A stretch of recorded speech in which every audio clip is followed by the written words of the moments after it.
Shalom, Bapak Ibu Saudara yang terkasih dalam nama Tuhan, marilah kita mempersiapkan diri untuk memasuki ibadah minggu dengan hati yang penuh sukacita. Marilah kita memuji nama Tuhan dari PKJ 11, bait yang pertama dan yang kedua. Inilah hari Minggu.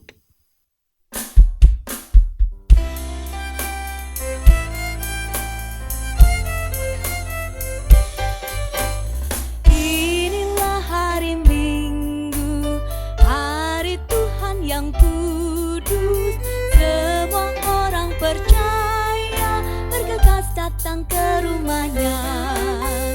Dengarkanlah panggilannya, Yesus mengundang engkau.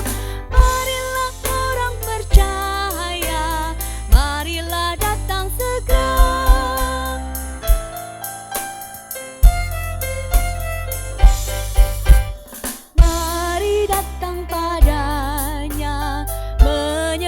Serta sujud, mari datang bersyukur atas kasih karunia-Nya. Dengarkanlah panggilannya, Yesus mengundang engkau. Marilah orang percaya, marilah datang segera.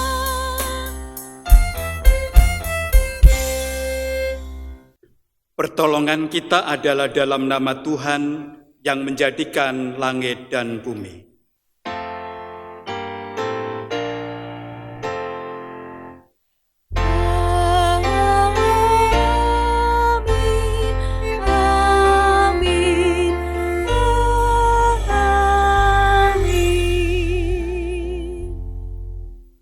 Kasih karunia dan damai sejahtera dari Allah Bapa kita dan dari Tuhan Yesus Kristus menyertai saudara.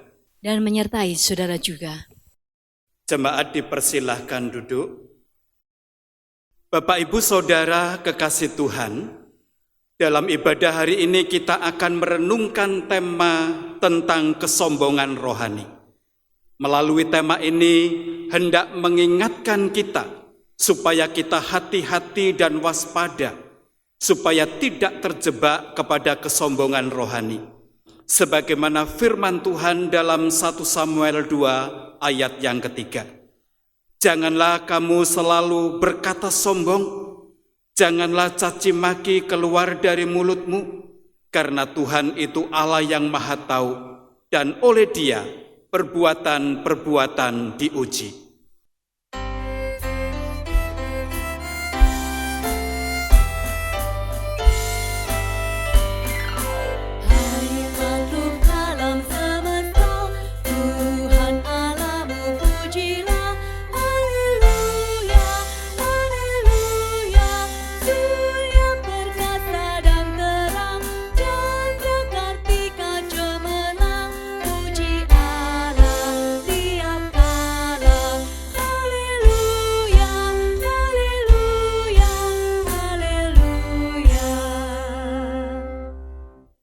Mari kita berdoa mengakui dosa dan salah kita di hadapan Tuhan.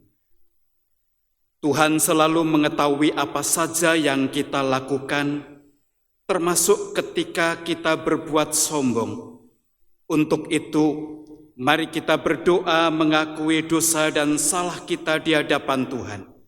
Mari kita berdoa. Ya Tuhan, kasihanilah dan ampunilah kami dari segala perkataan dan sikap kami yang menganggap diri sendiri lebih baik, lebih utama, lebih penting, lebih berjasa dari orang lain. Padahal ketika kami bersikap seperti itu, kami telah jatuh dalam dosa kesombongan, dan kami gagal sebagai pribadi yang rendah hati untuk merangkul sesama.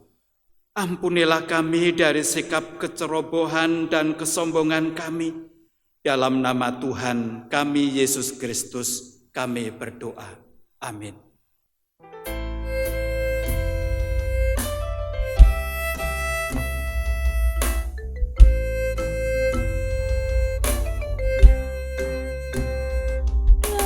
Yesus tolonglah, hapuskan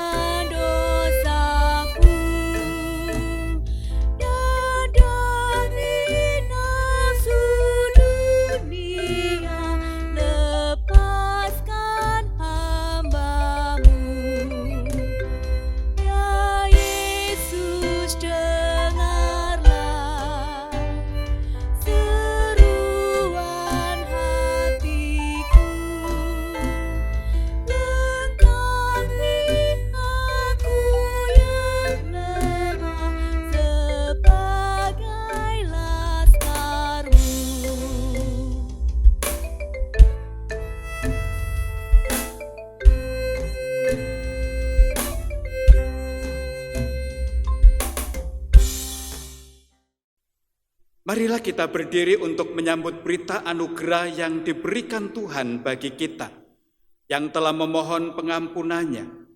Firman Tuhan dalam Yesaya pasal 44 ayat 22. Aku telah menghapus segala dosa pemberontakanmu, seperti kabut diterbangkan angin, dan segala dosamu seperti awan yang tertiup. Kembalilah kepadaku, sebab aku telah menebus engkau. Demikianlah berita anugerah dari Tuhan. Syukur kepada Allah. Biarlah kasih sayang Kristus senantiasa kita rasakan dalam setiap langkah hidup kita, sehingga kita mampu melekatkan hati kepada Kristus hari demi hari, karakter kita seperti Kristus. Mari kita pujikan, ku ingin berperangai.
Marilah kita mengarahkan hati dan pikiran kita kepada Tuhan dengan merenungkan firman Tuhan.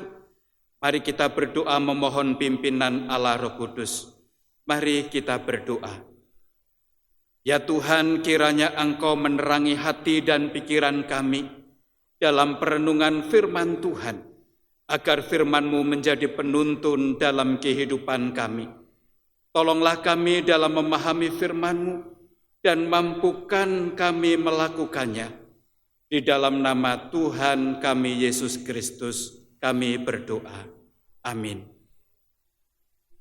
Bacaan Alkitab kita diambil dari kitab 1 Korintus pasal 8 ayat 1 sampai 13. Saya akan membacakan, jemaat sekalian menyimak dengan seksama. Tentang daging persembahan berhala, kita tahu, kita semua mempunyai pengetahuan. Pengetahuan yang demikian membuat orang menjadi sombong, tetapi kasih membangun.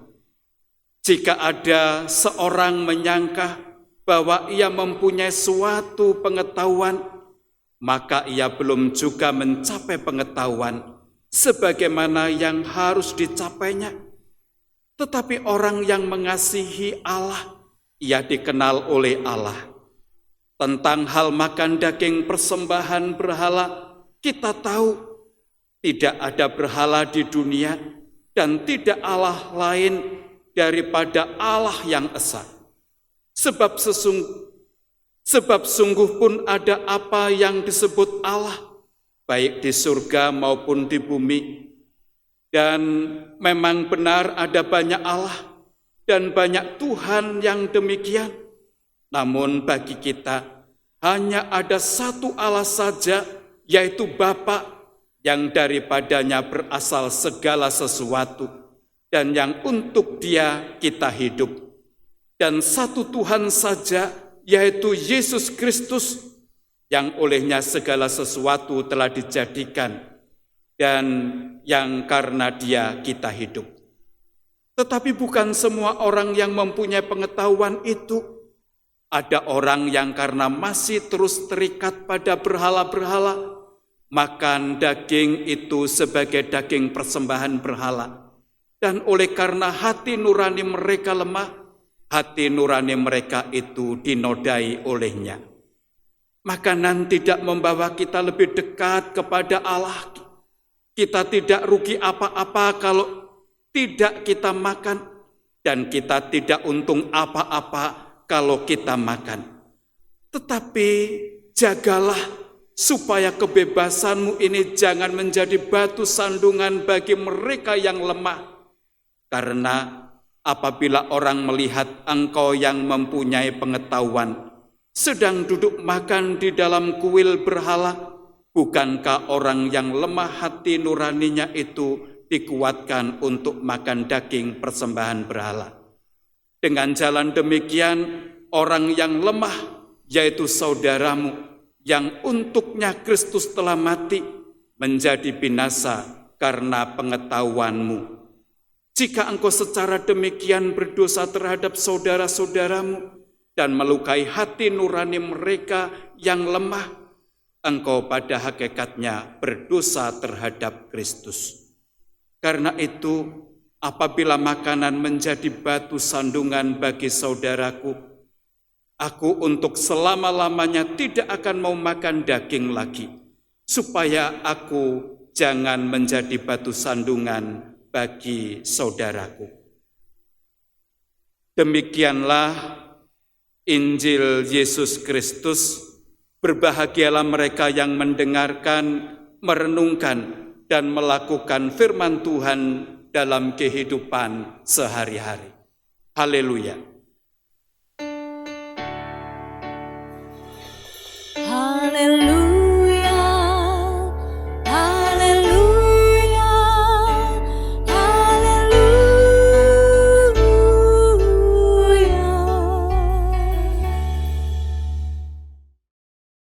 Bapak Ibu Saudara yang terkasih dalam Kristus, tema renungan kita pada hari ini sangat menarik, yaitu kesombongan rohani. Mengapa sangat menarik? Karena kesombongan rohani itu merupakan sebuah penyakit yang tidak disadari oleh banyak orang. Seseorang yang sakit sombong rohani tidak menyadari bahwa dirinya adalah sedang sakit secara rohani. Itulah sebabnya tema kita hari ini cukup menarik. Bapak Ibu, apa sih kesombongan rohani itu?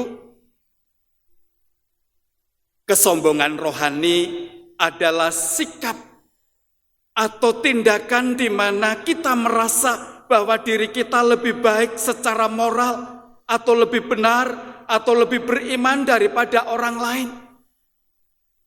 Kalau kita menganggap bahwa diri kita lebih benar, lebih bermoral, lebih superior daripada orang lain, itu adalah tanda-tanda bahwa seseorang sedang sombong secara rohani. Orang yang sombong secara rohani adalah orang yang merasa bangga terhadap dirinya sendiri dan menghargai diri sendiri secara berlebihan, sehingga merasa lebih segala-galanya dibanding orang lain. Aku lebih pinter, aku lebih hebat, aku lebih segala-galanya daripada orang lain. Bukankah sikap dan pandangan seperti itu sangat berbahaya? Karena kita merasa diri ada di pihak Allah, sedangkan Allah memandang yang sebaliknya. Contoh konkretnya adalah apa yang dikatakan di dalam Alkitab kita tentang orang-orang Farisi. Orang-orang Farisi ini dikenal sebagai alim ulama dengan aktivitas pelayanan yang sangat baik, dengan pakaian keagamaan yang memiliki identitas secara khas, dan mereka beribadah secara tekun, baik di dalam doa, puasa maupun bersedekah. Namun dengan segala yang mereka lakukan, mereka merasa lebih suci, lebih benar, lebih bermoral, lebih beriman dari orang lain, sehingga mereka notabene menjadi orang yang sombong secara rohani. Kalau orang Farisi saja dapat menjadi sombong secara rohani, yang notabene adalah alim ulama, apalagi kita yang adalah orang-orang biasa. Bisa saja sombong rohani itu menjangkiti kehidupan kita dan menjangkiti kita. Apalagi jika kita memiliki jabatan rohani atau kita terlibat aktif dalam pelayanan atau kita melakukan disiplin rohani yang cukup bagus seperti doa dan puasa. Dengan demikian kita merasa lebih penting, lebih baik, lebih memiliki pengalaman rohani yang istimewa, menganggap diri sebagai orang Kristen nomor 1. Jika kita merasa seperti itu, kita telah terjebak dalam kesombongan rohani.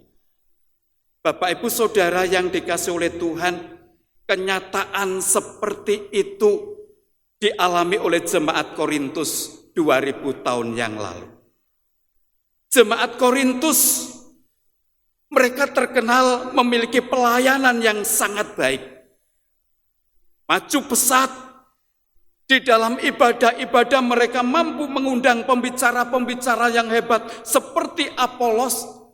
Mereka diberikan anugerah karunia-karunia rohani yang luar biasa. Seharusnya mereka bersyukur dengan segala hal yang sangat luar biasa itu. Tetapi hal itu membuat mereka justru merasa diri superior, merasa diri hebat, sehingga membuat mereka sombong rohani. Di dalam bacaan kita, 1 Korintus pasal 8 ayat 1 sampai 13, membicarakan persoalan tentang makan daging yang dipersembahkan kepada berhala. Ini menjadi sebuah persoalan yang serius. Bahkan persoalan ini pernah dibicarakan dalam persidangan rasul-rasul di Yerusalem. Dan dalam persidangan itu diputuskan bahwa orang Kristen tidak boleh makan daging persembahan berhala. Bapak Ibu Saudara yang dikasihi oleh Tuhan, bagi gereja mula-mula yang hidup di tengah-tengah bangsa yang memuja berhala merupakan persoalan yang sangat rumit dan sangat susah untuk dipecahkan. Bahkan itu menjadi isu sentral. Mengapa demikian? Karena sebagian umat adalah petobat baru yang masih terikat dengan tradisi. Ada di antara mereka yang baru bertobat adalah mereka yang dulunya adalah pemuja-pemuja berhala-berhala di Korintus. Dan ini menjadi sebuah hal yang menyulitkan. Lalu di mana letak kesombongan jemaat Korintus? Kita akan melihat satu demi satu. Yang pertama, mereka merasa memiliki pengetahuan yang lebih baik daripada yang lain. Merasa kita semua memiliki pengetahuan. Itu berarti mereka memiliki hikmat yang sangat luar biasa. Di dalam 1 Korintus pasal yang pertama, kita mengenalnya sebagai hikmat duniawi. Jadi ayat ini dianggap orang yang memiliki pengetahuan lebih atau memiliki hikmat, dianggap mampu mengerti kebenaran dan jalan Tuhan. Dan bagi orang Korintus, pengetahuan seperti ini cenderung mengangkat status seseorang. Karena masyarakat Korintus menjunjung tinggi pengetahuan seperti ini. Namun dengan pengetahuan tersebut, mereka merasa bahwa tindakan mereka makan daging persembahan berhala adalah tindakan yang benar. Mereka mengkaji secara nalar, mereka mengkaji secara rasio. Wah, ini tidak apa-apa. Wah, ini tidak mempengaruhi apapun di dalam kehidupan saya. ketika semuanya dikaji dengan baik, maka mereka memutuskan bahwa makanan yang sudah dipersembahkan kepada berhala adalah tindakan yang lumrah atau benar. Yang kedua, menurut pengetahuan jemaat Korintus, bahwa berhala atau dewa secara eksistensi sebenarnya tidak ada di ayat yang keempat. Karena itu apapun yang mereka lakukan dengan makanan persembahan berhala tidak akan berpengaruh apapun dengan iman mereka. Wong hanya ada satu Allah. Sehingga berhala-berhala itu tidak ada. Maka makan makanan apapun menurut mereka tidak masalah, tidak apa-apa. Yang ketiga, mereka memiliki paham kebebasan. Menurut mereka, jemaat Korintus, bahwa makanan tidak memiliki pengaruh apapun terhadap kerohanian dan mereka bebas makan apapun. Apapun yang diputuskan di dalam kebebasan jemaat Korintus untuk makan makanan yang dipersembahkan kepada berhala, itu menjadi sebuah sikap tersendiri.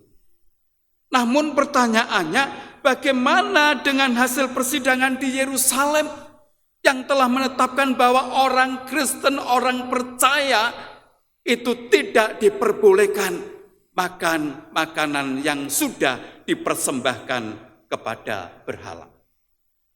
Untuk itulah Rasul Paulus meresponi persoalan tersebut. Lalu seperti apa jalan keluar yang diambil oleh Rasul Paulus? Mari kita memperhatikan solusi dari Rasul Paulus. Yang pertama, Rasul Paulus ingin mengajarkan keutamaan kasih di ayat yang pertama sampai ayat yang ke-6. Walaupun jemaat Korintus memandang bahwa pengetahuan sebagai hal yang terpenting dalam kekristenan, namun Paulus memiliki pandangan lain, yaitu bahwa dasar dari tindakan kekristenan adalah kasih. Itu sebabnya Rasul Paulus membuka bagian ini dengan frasa, pengetahuan yang demikian membuat orang menjadi sombong. Mengapa Paulus berkata demikian? Karena jemaat Korintus mendasarkan kekristenan hanya pada pengetahuan dan hikmat duniawi. Karena jemaat Korintus hanya memandang apa yang rasional. Hal-hal yang berkenaan dengan iman yang dilupakan oleh jemaat Korintus adalah ada banyak hal yang berkenaan dengan iman itu tidak bisa dikaji secara rasio. Nah, jika secara rasional masuk akal, maka jemaat Korintus akan melakukan. Nggak apa-apa, karena nggak ada hubungannya dengan kerohanian. Apalagi masyarakat Korintus itu menjunjung tinggi pengetahuan yang demikian, itu membuat mereka semakin sombong. Benar apa yang dikatakan oleh Rasul Paulus bahwa pengetahuan seperti ini membuat mereka sombong, membuat mereka menjadi sombong. Dan Rasul Paulus melanjutkan dengan sebuah pemahaman bahwa pengetahuan yang sesungguhnya tentang Allah itu harus dilanjutkan dengan yang namanya pengetahuan kasih. Di ayat 3 dikatakan dengan jelas oleh Rasul Paulus, orang yang mengasihi Allah, ia dikenal oleh Allah. Artinya, kemampuan kita mengasihi Allah disebabkan kita lebih dahulu dikenal oleh Allah. Percuma orang itu memiliki pengetahuan yang hebat tentang Allah, tetapi tidak dipraktekkan di dalam praktek nyata untuk mengasihi Allah. Oleh sebab itu Rasul Paulus di ayat yang ketiga ini menekankan orang yang mengasihi Allah, ia dikenal oleh Allah. Lalu apa hubungannya dengan isu makan makanan yang dipersembahkan kepada berhala? Mereka yang mengasihi Allah dan dikenal oleh Allah tidak sepatutnya terlibat dengan penyembahan berhala. Itu sebabnya penyembahan berhala hanya bagi mereka yang tidak memiliki pengetahuan tentang Allah. Bapak, Ibu, Saudara yang dikasihi oleh Tuhan, betapa luar biasanya Rasul Paulus memberikan jalan ini, bahwa orang yang mengasihi Allah tidak sepatutnya mereka terlibat di dalam penyembahan berhala, tidak sepatutnya mereka terlibat makan makanan yang sudah dipersembahkan kepada berhala. Kemudian Rasul Paulus melanjutkan di ayat 4-6 dengan sebuah frasa. Tidak ada berhala di dunia dan tidak ada Allah lain daripada Allah yang Esa.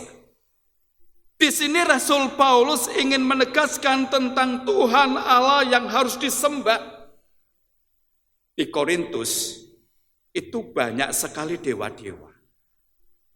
Ada dewa kesuburan, ada dewa kekayaan, kesuksesan, nasib, ada dewi kecantikan, dan berbagai macam dewa-dewi itu ada di kota Korintus. Namun Paulus menegaskan, di tengah banyaknya dewa-dewi di kota Korintus, Paulus dengan tegas mengatakan, bagi kita hanya ada satu Allah saja, yaitu Bapa, dan satu Tuhan saja, yaitu Yesus Kristus.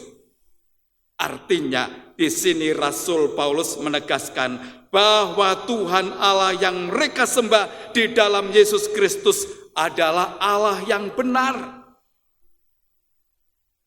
Kalau Allah yang disembah di dalam Yesus Kristus adalah Allah yang benar, maka Rasul Paulus sebenarnya tidak setuju kalau ada umat Kristen di kota Korintus yang terlibat di dalam ritual penyembahan berhala.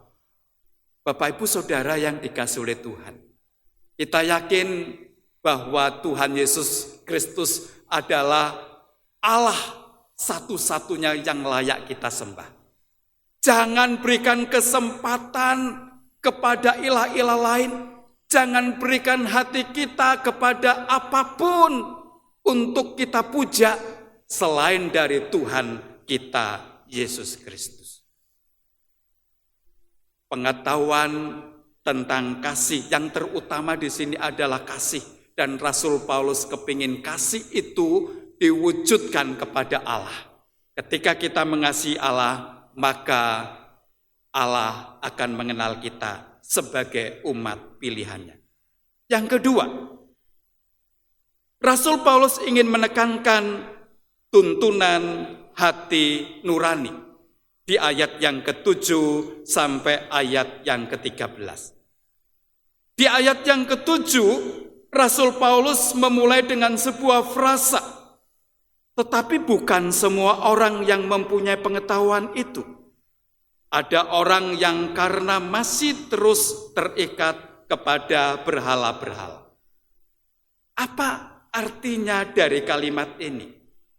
Frasa ini ingin menunjukkan kepada jemaat Korintus bahwa ada yang memiliki pengetahuan itu, pengetahuan atau hikmat duniawi yang sangat luar biasa itu, tetapi ada juga yang tidak.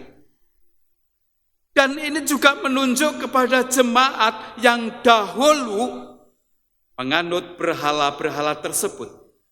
Dan berhala-berhala tersebut memang ada dan nyata. Namun kemudian mereka bertobat percaya kepada Yesus Kristus. Nah, yang menjadi persoalan adalah ketika mereka sudah bertobat percaya kepada Yesus Kristus, kemudian mereka kembali makan daging persembahan itu.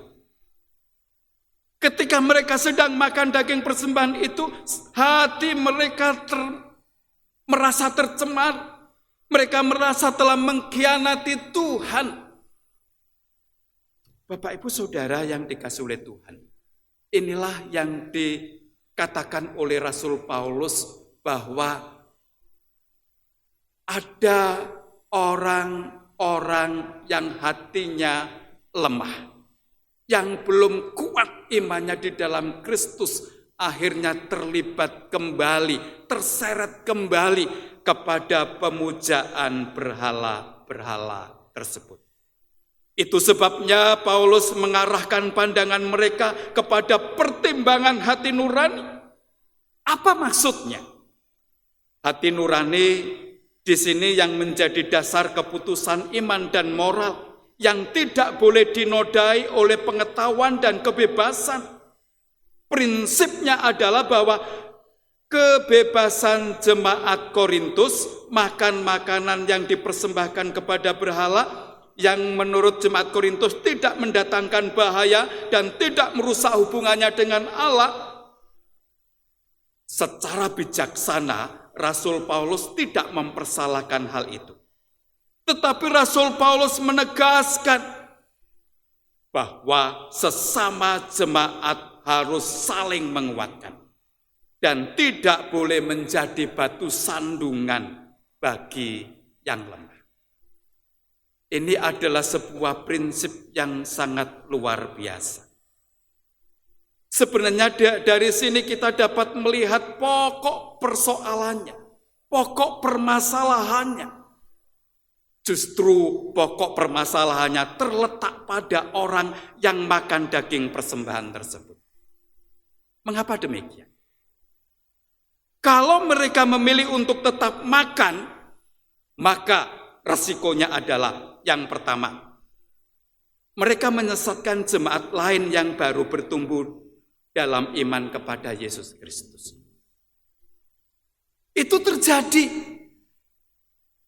Kita bisa membayangkan bahwa ada orang baru bertobat dari kepercayaan penyembahan berhala, percaya kepada Kristus. Namun kemudian ada orang yang sudah lama menjadi orang Kristen yang merasa imannya kuat, dan dia ikut makan dalam ritual penyembahan berhala tersebut. Makan makanan yang dipersembahkan kepada berhala tersebut. Nah, orang yang baru bertobat ini melihat orang yang imannya kuat tersebut. Mau nggak mau, dia akan bertanya, orang itu orang Kristen yang notabene imannya sudah kuat. Nah, orang Kristen saja yang imannya sudah kuat saja boleh untuk makan makanan yang sudah dipersembahkan kepada berhala. Mengapa aku yang baru bertobat tidak boleh? Di sini tindakan orang yang imannya sangat kuat tersebut menyesatkan jemaat yang baru bertobat tersebut, sehingga imannya menjadi lemah. Yang kedua, apa yang dilakukan oleh orang yang tetap makan tersebut adalah ia menjadi batu sandungan bagi orang yang imannya lemah. Batu sandungan di sini menyebabkan orang itu terseret kembali kepada kepercayaan lama. Membuat orang itu berdosa kembali. Disebabkan oleh sikap tindakan orang yang imannya telah kuat tersebut. Bapak Ibu yang dikasihi oleh Tuhan Yesus, disinilah Rasul Paulus ingin menegaskan bahwa keputusan hati nurani itu diletakkan kepada orang yang imannya kuat tersebut. Harus mengambil sebuah keputusan untuk tetap makan atau tidak. Dengan kata lain, kalau mereka memiliki hati nurani, seharusnya mereka tidak makan makanan yang dipersembahkan kepada berhala. Itu seharusnya yang dilakukan. Di sini sebenarnya tujuan Rasul Paulus adalah hendak memutuskan mata rantai kesombongan rohani di jemaat Korintus. Bapak Ibu Saudara yang dikasihi oleh Tuhan, tujuan yang sangat luar biasa ini itu diungkapkan oleh Rasul Paulus. Pilihan tetap ada di tangan orang yang merasa imannya kuat. Paulus menutup bagian ini dengan tawaran menarik. Dikatakan di ayat yang ke-13, karena itu apabila makanan menjadi batu sandungan bagi saudaraku, aku untuk selama-lamanya tidak akan mau makan daging lagi, supaya aku jangan menjadi batu sandungan bagi saudaraku. Di sini Paulus ingin menegaskan kembali pesan di ayat 1 bahwa kasih lebih utama dan menjadi dasar dalam berelasi. Kasih itu menjadi dasar dari kehidupan umat percaya untuk dapat menghargai orang. Kasih itu menjadi dasar utama bagaimana orang mengambil sebuah keputusan. Apakah yang saya lakukan itu menjadi berkat bagi orang lain atau justru menjadi batu sandungan bagi orang lain. Jika seseorang memiliki hati nurani, maka ia tidak akan menjadi batu sandungan bagi sesama. Karena dengan memiliki hati nurani yang jernih, maka kita akan bertindak dengan kasih kepada sesama. Pertimbangan hati nurani di sini bukan hanya untuk persoalan makan makanan yang dipersembahkan kepada berhala, tetapi berlaku untuk persoalan yang lain. Dengan pertimbangan hati nurani akan menuntun kita dalam mengambil sikap yang benar, sehingga kita tidak salah dalam bertindak, tetapi semua tindakan kita menjadi berkat bagi sesama dan menjadi hormat dan kemuliaan bagi nama Tuhan. Bapak Ibu Saudara yang dikasihi Kristus, bagaimana dengan tindakan kita? Apakah yang kita lakukan, yang kita kerjakan untuk Tuhan demi pelayanan dan demi hal-hal yang memuliakan nama Tuhan, itu untuk kepentingan diri kita sendiri atau untuk orang lain dan untuk Tuhan? Ketika kita menganggap bahwa apa yang kita kerjakan di dalam pelayanan itu supaya kita dihargai oleh orang lain, maka di sana kita terjebak di dalam kesombongan rohani. Tinggalkan itu semuanya, milikilah hati nurani yang diterangi oleh Roh Kudus, supaya apa yang kita kerjakan menjadi berkat bagi sesama dan menjadi hormat bagi kemuliaan nama Tuhan. Selamat menjadi berkat. Kiranya Tuhan Yesus memberkati kita semua. Amin.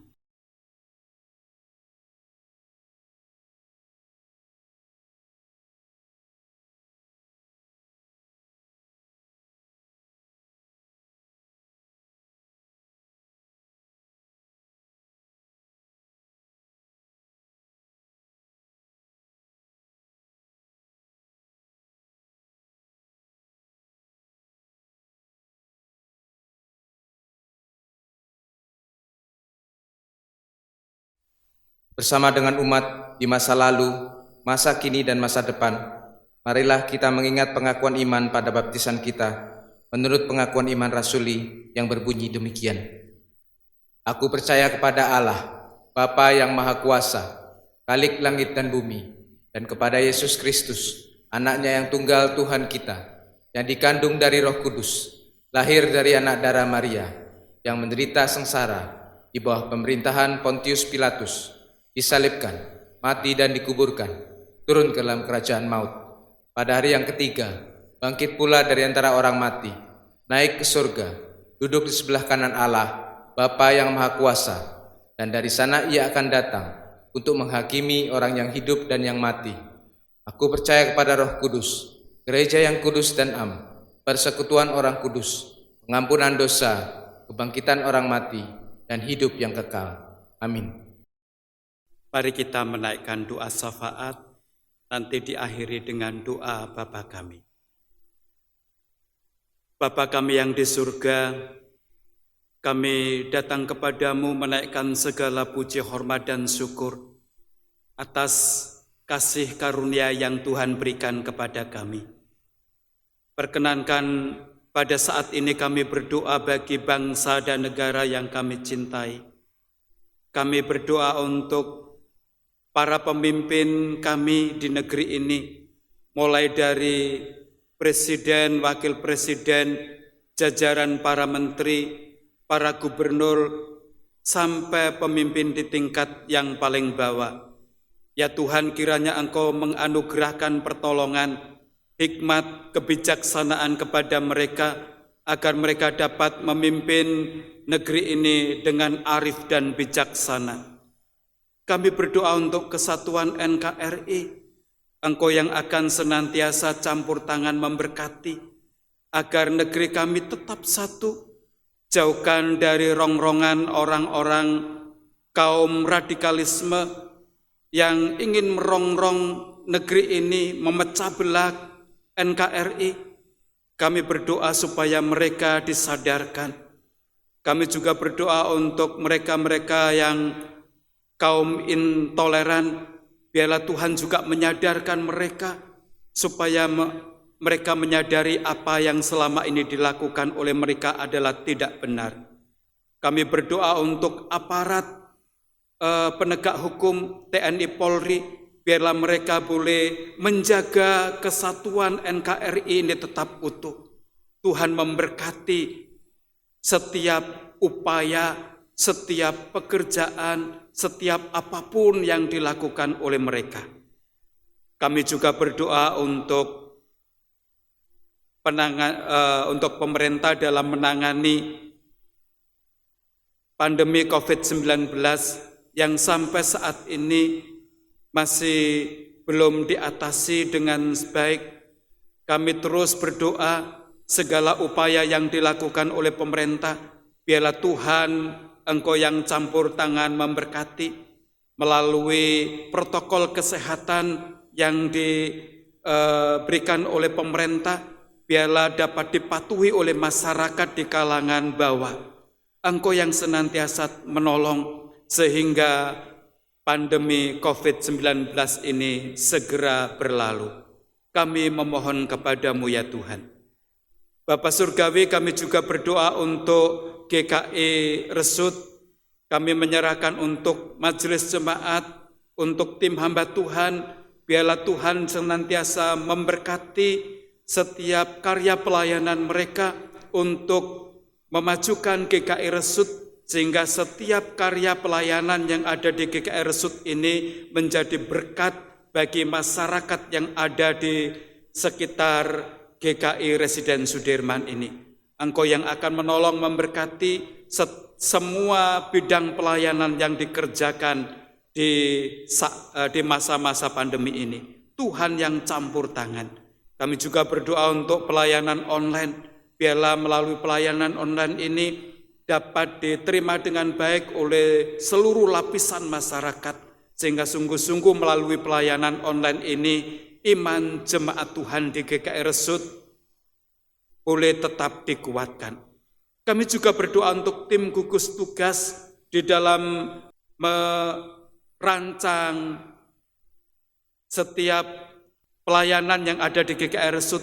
Tuhan, Kau yang akan memberkati tim gugus tugas ini supaya dapat bekerja dengan sebaik mungkin. Mereka dapat memberikan satu patokan-patokan, peraturan-peraturan yang bisa ditaati di dalam setiap pelayanan yang ada di GKI Resut ini. Tuhan memberkati mereka. Tuhan, kami juga berdoa untuk segenap jemaat di GKI Resut. Tuhan memberkati pekerjaan mereka di tengah-tengah situasi pandemi ini. Biarlah apa yang diupayakan, diusahakan, yang menjadi pekerjaan dari jemaat-Mu boleh menjadikan berkat bagi kehidupan mereka, sehingga setiap keperluan dan kebutuhan mereka dapat tercukupi. Tuhan, kami juga memohon kepada Engkau, anugerahkan kekuatan kesehatan kepada setiap jemaat Tuhan yang ada di GKI Resut, sehingga mereka dapat beraktivitas, melakukan pekerjaan dengan penuh sukacita dan dengan sebaik mungkin. Kami berdoa bagi mereka yang sakit, kiranya Tuhan, Engkau yang akan senantiasa memberikan pertolongan, mendampingi, bahkan Tuhan yang akan memberikan kesembuhan. Bahkan kami berdoa untuk mereka yang sedang menghadapi persoalan kehidupan, kiranya Tuhan yang tetap menolong mereka, mendampingi mereka, menguatkan mereka, sehingga mereka tetap kuat, tetap teguh di dalam iman percayanya kepada Tuhan. Terima kasih Bapa Surgawi, inilah doa kami yang jauh dari sempurna, yang kami alaskan di dalam nama Tuhan kami Yesus Kristus yang mengajar kami berdoa. Bapa kami yang di surga, dikuduskanlah namamu, datanglah kerajaanmu, jadilah kehendak-Mu di bumi seperti di surga. Berikanlah kami pada hari ini makanan kami yang secukupnya, dan ampunilah kami seperti kami juga mengampuni orang yang bersalah kepada kami. Dan janganlah membawa kami ke dalam pencobaan, tetapi lepaskanlah kami daripada yang jahat. Karena Engkaulah yang empunya kerajaan dan kuasa dan kemuliaan sampai selama-lamanya. Amin. Marilah kita memberikan persembahan kepada Tuhan. Firman Tuhan yang mendasari kita dalam memberikan persembahan adalah dari Mazmur 54 ayat yang ke-8. Dengan rela hati, aku akan mempersembahkan korban kepadamu, bersyukur sebab namamu baik ya Tuhan. Persembahan dapat kita berikan dengan cara, yang pertama, transfer ke rekening yang tertulis di bawah ini. Yang kedua, pemindaian atau scan QR Code GKI Residen Sudirman. Dan yang ketiga, mengumpulkan dalam amplop dan diserahkan ke kantor gereja pada jam kerja atau dimasukkan di kotak persembahan di gedung gereja. Persembahan kita iringi dengan menyanyikan lagu Terima Kasih Ya Tuhanku.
Mari kita berdiri untuk membawa persembahan kita di hadapan Tuhan.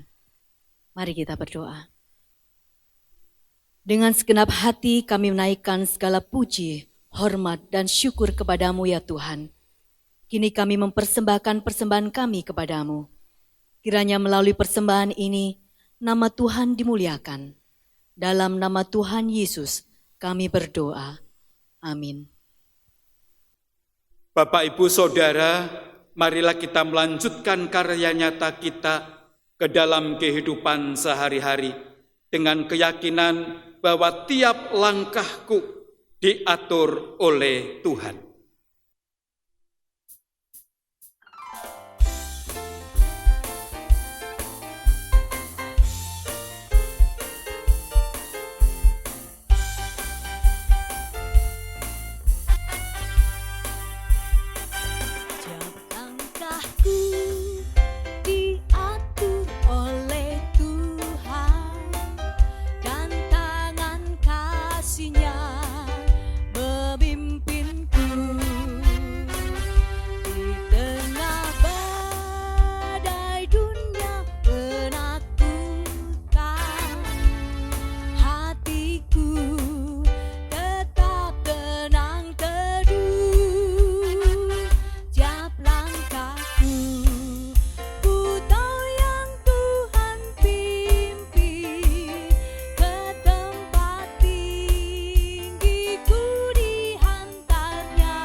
Arahkanlah hatimu kepada Tuhan. Kami mengerahkan hati kami kepada Tuhan. Jadilah saksi Kristus. Syukur kepada Allah, Terpujilah Tuhan. kini dan selamanya. Kini terimalah berkat Tuhan. Tuhan memberkati kita dan melindungi kita. Tuhan menyinari kita dengan wajah-Nya dan memberi kita kasih karunia. Tuhan menghadapkan wajah-Nya kepada kita dan memberi kita damai sejahtera. Amin.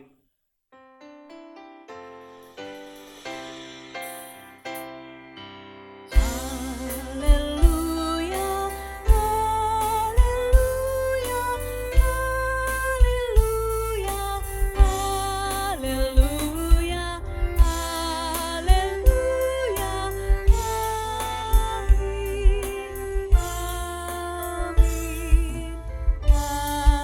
amin.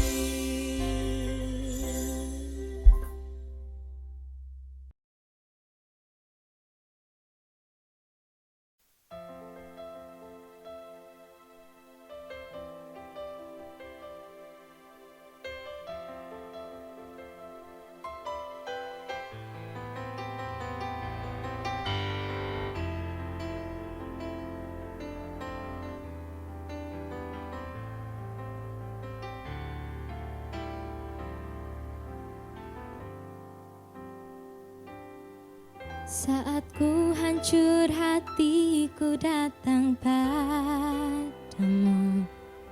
Kau beri kekuatan dan beri perlindungan. Saat tak seorang pun dapat ku andalkan, Kau yang memberi jalan, Kau yang menuntunku. Saat ku tak mengerti dalam hidup ini, namun firman-Mu selalu menerangiku. Engkau yang buatku kuat lewati semua. Engkau pertolonganku, tempat harapanku, Tuhan. Ku percaya janji-Mu dalam hidupku. Kau beri kemenangan, Tuhan. Kau selalu setia di dalam hidupku.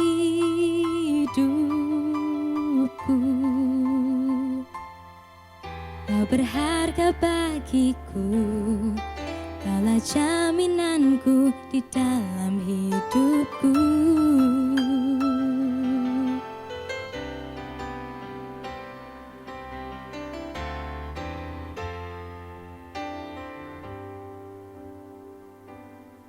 Saat ku tak mengerti dalam hidup ini, namun firman-Mu selalu menerangiku. Engkau yang buatku kuat lewati semua. Engkau pertolonganku, tempat harapanku, Tuhan. Ku percaya janji-Mu dalam hidupku. Kau beri kemenangan, Tuhan. Kau selalu setia di dalam hidupku.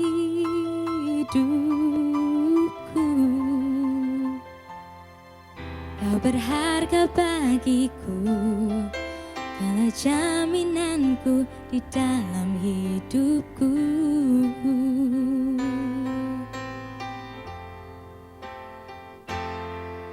Kau berharga bagiku, Kaulah jaminanku di dalam hidupku.